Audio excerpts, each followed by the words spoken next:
Apakah wajib mempunyai guru dalam ilmu agama? Bagaimana jika tidak menemukan yang cocok? Dan bagaimana jika mengikuti ustaz-ustaz yang ada di YouTube saja? Tayyib, Masya Allah. Terkait dengan ini, tentang pelajaran, mari kita lihat ayat-ayat dalam Al-Quran, termasuk dalam hadis-hadis Nabi SAW yang menunjukkan kita untuk belajar dengan baik sesuai dengan yang diperintahkan. Pertama, Quran surah ke-96 Al-Alaq, dari ayat yang pertama sampai ayat yang kelima. Baik, lihat kalimatnya. Iqra bismi rabbikal ladzi khalaq. Baik, khalaqal insana min 'alaq. Iqra wa rabbukal akram alladzi 'allama bil qalam 'allama al insana ma lam ya'lam. Lihat kalimatnya. Iqra bismi rabbikal ladzi khalaq. Bacalah Muhammad sallallahu alaihi wasallam, lihat, bacalah bismi rabbi, atas nama Rabbmu yang begitu mudah menciptakanmu. Baik, saya ingin sampaikan pada antum semuanya, saat ayat ini turun, apakah turun langsung kepada Nabi SAW atau melalui perantara? Siapa yang dijadikan perantaranya? Malaikat Jibril ditugaskan oleh Allah untuk mengajarkan pada Nabi, membimbing Nabi. Karena itu ketika kalimat ini disampaikan, bukan sekali, sampai 3 kali awalnya. Iqra, kata Nabi, ma'ana biqari. Iqra, ma'ana biqari. Iqra, ma'ana biqari. Ya, baca Muhammad. Saya nggak bisa baca. Baca, saya nggak mampu baca. Baca, saya nggak bisa baca. Maka lihat kalimatnya ketika diturunkan, Iqra bismi rabbikal ladzi khalaq. Baca karena Allah. Jangan hanya karena guru yang mungkin kamu belum tentu mendapati, nggak pernah belajar sebelumnya. Baik, jangan karena tidak ada orang yang pernah mengajarkan kamu, tidak ada tempat kamu belajar. Lakukan karena Allah. Kalau kamu lakukan karena Allah, mudah bagi Allah untuk memahamkan kamu. Sekali lagi, mudah bagi Allah untuk memahamkan kamu, seperti halnya mudah bagi Allah untuk menciptakanmu. Menciptakan kamu aja mudah, apalagi cuma membuat kamu mengerti. Tapi ketika Allah mengatakan mudah bagi Allah memahamkan kamu, tidak langsung pemahaman itu diberikan kepada Nabi, tapi ada malaikat di situ. Malaikat mengajarkan Nabi SAW. Sampai setiap kali Ramadan turun, Masya Allah. Kemudian di situ mengajarkan Al-Quran, dicek bacaannya, dicek pemahamannya. Setiap Ramadan khatam sekali, mau meninggal dunia khatam 2 kali. Tidak sampai di situ saja. Dalam memahamkan hukum kadang-kadang datang, ya, hadis riwayat misalnya Umar bin Khattab radhiyallahu taala anhu di Sahih Muslim jilid yang pertama, Kitabul Muqaddimah, hadis nomor ke-8, posisi paling kiri sebelah atas. Dinukil oleh Imam An-Nawawi dalam kitab Al-Arba'in An-Nawawiyah, hadis nomor yang kedua, pembahasan tentang hadis Jibril, detailnya tentang iman, Islam dan ihsan, serta pertanyaan tentang tanda kiamat. Bainama nahnu julusun 'inda Rasulillah sallallahu alaihi wasallam, ketika kami sedang duduk bersama Rasulullah sallallahu alaihi wasallam, kata Umar bin Khattab radhiyallahu taala anhu, ittala 'alaina rajulun shadidu bayadhi thiyabi, tiba-tiba nampak di hadapan kami seorang lelaki yang pakaiannya putih bersih, shadidu sawadi sya'ari, rambutnya menghitam rapi, la yura 'alaihi atharu sadi, tidak nampak bekas-bekas lelah dalam tubuhnya. Maksudnya dia langsung fokus pada tujuan, tidak mampir sana sini. Lihat, wala ya'rifuhu minna ahadun, tapi kami enggak kenal di antara kami satupun siapa dia ini. Fajalasa ila Nabi sallallahu alaihi wasallam, maka duduklah langsung di hadapan Nabi sallallahu alaihi wasallam. Fa asnada rukbatayhi ila rukbatayhi, kemudian dia merapatkan lututnya hampir mendekat nempel lutut Nabi sallallahu alaihi wasallam. Wada'a kaffayhi ala fakhidayhi, meletakkan telapak tangannya di atas pahanya. Faqala ya Muhammadun, maka ia langsung berkata, ya Muhammad sallallahu alaihi wasallam, akhbirni 'anil Islam. Tolong jelaskan kepadaku apa itu Islam. Dijelaskan oleh Nabi kada kada kada wa kada. Kata Umar bin Khattab, kemudian diteruskan, qala sadaqta, dia berkata kamu benar. Fa'ajibna yas'aluhu fa yusaddiquhu. Kami heran, ini orang nanya, ketika dijawab kok dibenarkan, kayak orang ngetes. Kemudian mal iman, apa itu iman? Qala Rasulullah SAW, jawab Rasulullah SAW, kada kada wa kada, demikian demikian demikian, dijelaskan. Maka qala, dia berkata lagi, sadaqta, kamu benar. Amal ihsan, apa itu ihsan? Dijawab lagi oleh Nabi, kada demikian demikian demikian, sadaqta, sampai dia bertanya, masa kapan terjadi kiamat? Kata Nabi, mal mas'ulu anha bi'alama min as-sa'il, yang ditanya tidak lebih tahu daripada yang bertanya. Ya, maka ditanyakan apa tanda-tandanya, amaratiha, dijelaskan oleh Nabi kada wa kada. Kemudian orang ini menyanggupi membenarkan al-falaqa, maka dia langsung pergi. Maka apa yang kemudian terjadi? Kata Nabi sallallahu alaihi wasallam, at-tadri man as-sa'il, tahukah kalian siapa yang bertanya tadi? Mereka berkata, qalu Allah wa rasuluhu a'lam. Bayangkan, sahabat berkata Allah wa rasuluhu a'lam. Allah dan Rasulnya itu yang alam, yang lebih tahu. Lihat jawaban Nabi, huwa Jibril Atakum yu'allimukum dinakum. Dia adalah malaikat Jibril yang tengah menyamar, datang kepada kalian, mengajarkan kalian tentang prinsip-prinsip pokok dalam agama kalian.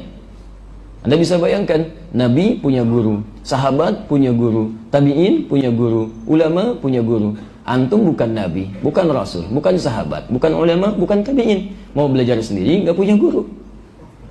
Bagaimana kita bisa memahami dengan baik, gitu kan? Nah, jadi prinsip utama dalam belajar, pertama, mesti ada guru yang memahamkan kita. Baik, kemudian siapa guru-guru yang baik itu? Nabi SAW menjelaskan, lihat, kalau tadi Nabi gurunya malaikat Jibril, Nabi mengajarkan pada sahabat, sahabat gurunya Nabi, sahabat mengajarkan pada tabi'in, tabi'in gurunya sahabat, kemudian tabi'in mengajarkan pada generasi setelahnya. Nah, runtutan orang-orang yang mengajarkan ini, kalau orang-orang belajar dari Nabi, disebut oleh Nabi di hadis riwayat Ibnu Majah, nomor hadis 233. Rawinya dari sahabat Abu Darda radhiyallahu taala anhu. Lihat di ujung hadisnya, lihat kalimatnya, wa innal ulama'a warathatul anbiya, dan sungguh para ulama itu pewarisnya para nabi. Wa innal anbiya la yurithu dirhaman wala dinaran, walakin yurithul ilma. Lihat, dan sungguh para nabi itu tidak mewariskan dirham dan dinar. Tidak ada harta dunia yang diwariskan oleh para nabi dan rasul. Tapi mereka mewariskan ilmu.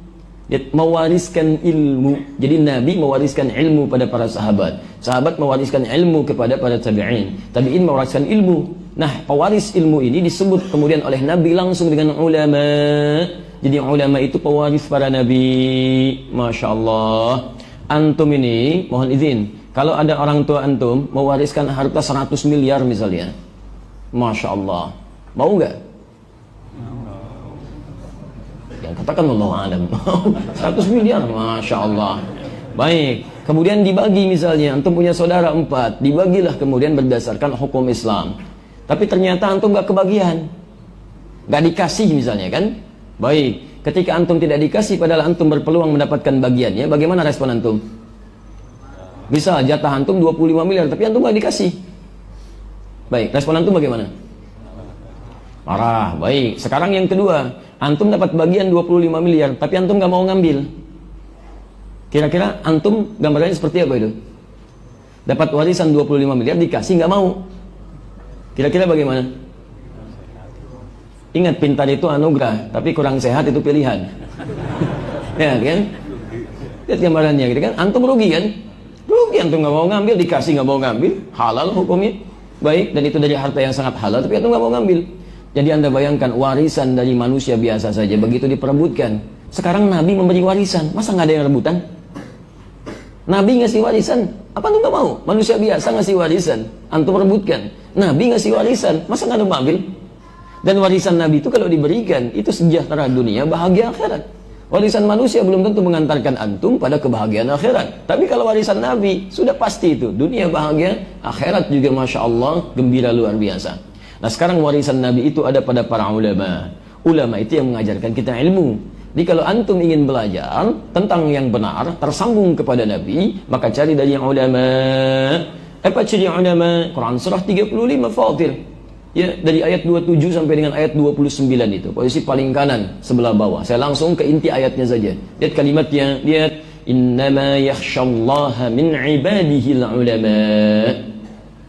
Ketika Allah menyebutkan kalimat ulama, tidak menyebutkan ciri pintarnya, karena ulama itu sudah pasti pintar. Makanya jamak dari alim, alim itu pintar. Alim itu pintar, lawannya jahil, bodoh, tidak banyak pengetahuan.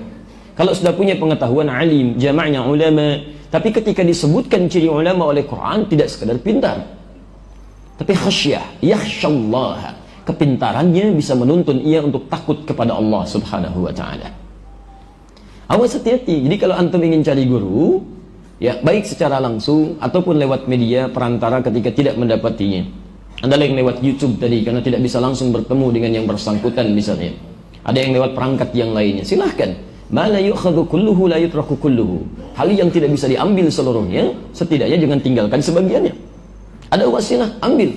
Sekarang teknologinya luar biasa. Bisa pakai Skype, bisa live dan sebagainya, bisa nanya langsung, silahkan. Jadi boleh kita, nggak ada masalah di situ. Walaupun barangkali nanti ada hal-hal yang belum dipahami, mesti disempurnakan di situ.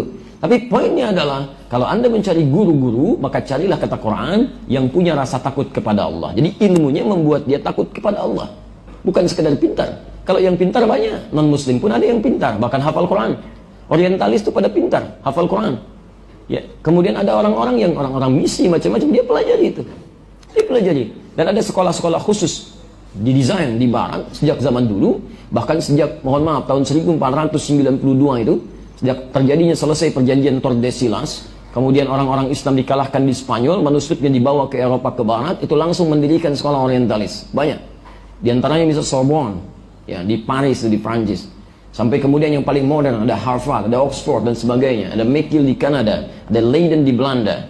Itu diantaranya adalah universitas-universitas yang pertama didirikan untuk mempelajari nilai-nilai keislaman dan ketimuran. Dan di sana banyak orang-orang yang memahami Al-Quran, dalam arti menghafalkannya, mencoba memahaminya, hadis dan sebagainya. Tapi untuk memahami itu, mohon maaf, mereka tidak niat untuk mendapatkan hidayah dan kebaikan dari situ. Hanya sekedar menemukan celah-celahnya untuk dipersoalkan dan diberikan keraguan kepada orang-orang Islam. Demikian misi pada umumnya yang dilakukan oleh mereka.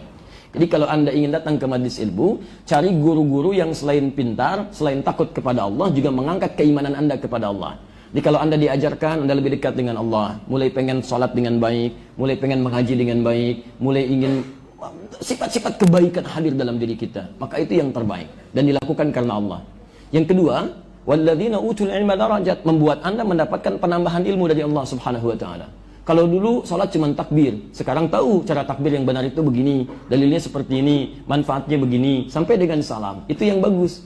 Kalau Anda mendapatkan yang begini, gurunya takut kepada Allah, keilmuannya cukup baik, membuat Anda paham tentang agama, membuat Anda dekat dengan Allah, maka share, tafassahu, share dengan yang lain. Jangan soleh sendirian. Jangan cuma Anda aja. Sampaikan. Duduk bareng. Kalau bisa kompak. Hal yang terbaik. Untuk dunia bisa kompak. Masa untuk akhirat gak bisa? Karena itu, dalam konteks demikian teman-teman sekalian, ayo hadirkan kebaikan, kompak, dapatkan itu semua. Kalau Anda mendapatkan yang seperti itu, maka Masya Allah. Masya Allah. Menurut saya, Anda mendapatkan karunia yang